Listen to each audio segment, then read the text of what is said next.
Bonjour Nathalie, comme je suis heureux de pouvoir m'exprimer à travers toi. Merci d'être là. Tu es précieuse en ces temps si particuliers pour vous sur cette planète. J'aimerais te partager l'histoire du berger et de son troupeau qu'il garde dans la montagne. Il est heureux entouré de ses chèvres et vit dans une grande quiétude, jusqu'à ce que le loup apparaisse et vienne manger une chèvre, puis deux, puis trois. Désemparé, il commence à désespérer, ne sachant quoi faire pour enrayer ce cycle. Il dort avec ses chèvres la nuit, reste avec elles ainsi jour et nuit. Il aperçoit une nuit ce loup majestueux, éclairé par la lune qui dévoile ses éclats. Fasciné par celui-ci, un peu effrayé, voire beaucoup, il se met à lui parler, sans bouger, avec beaucoup de douceur. Les jours passent, il continue ce dialogue avec le loup. Il s'apprivoise. Le loup ose de moins en moins attaquer le troupeau. Il s'arrête d'attaquer le troupeau.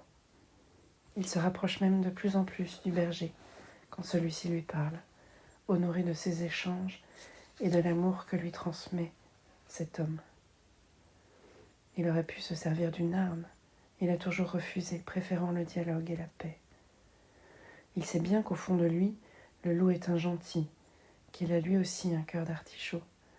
Mais quand il a faim, que ses congénères sont loin, parce qu'ils l'ont laissé seul sur ce territoire, il doit subvenir à ses besoins. L'instinct prime, le prend aux tripes, et sans réfléchir, Monsieur Loup se jette sur une chèvre pour se rassasier. Instant furtif, plaisir court mais jouissif, il lui faut recommencer dès qu'il a faim. Il découvre avec cet homme qui lui parle que d'autres sentiments, plutôt sensations, existent, qu'elles sont douces et plaisantes, qu'elles le nourrissent autrement. D'ailleurs, cet amour qu'il perçoit et reçoit le nourrit. Il a moins faim. Il éprouve de moins en moins le besoin de chasser. Quand il y va, ses proies sont de plus en plus petites. Il se contente de peu, nourri par ailleurs par cet homme qui devient son ami. Il s'approche désormais de lui pour finalement venir se coucher à côté de lui.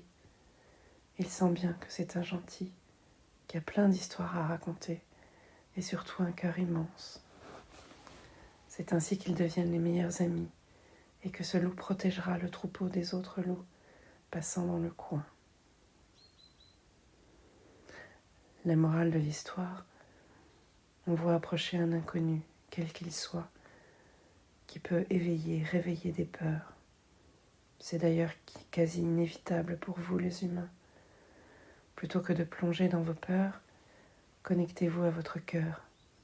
Envoyez de l'amour à cet inconnu. Répondez-lui s'il vient vous parler, et vous verrez qu'il a un cœur lui aussi, rempli d'amour, car vous êtes tous remplis d'amour, d'un amour pur que le divin a déposé dans chaque cellule. Ce sont vos peurs qui vous éloignent les uns des autres, toutes espèces confondues.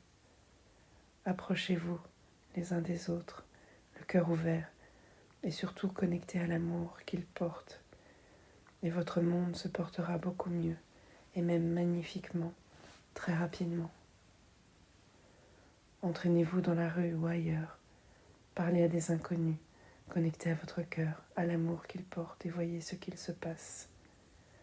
Quand un étranger s'approche de vous, commencez par lui sourire, et connectez-vous à cet amour avant de lui répondre. Vous lui donnerez davantage, sans pouvoir deviner ce que ça va toucher chez lui.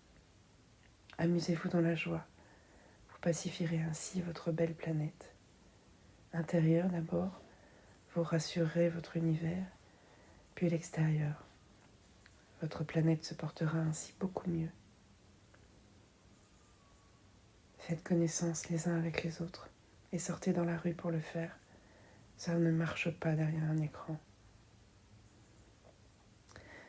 Belle et heureuse journée, Nathalie. Je t'invite à partager cette histoire pour que vos amours se diffusent et se manifestent pleinement. Cela participera à faire cesser les guerres. Merci à toi.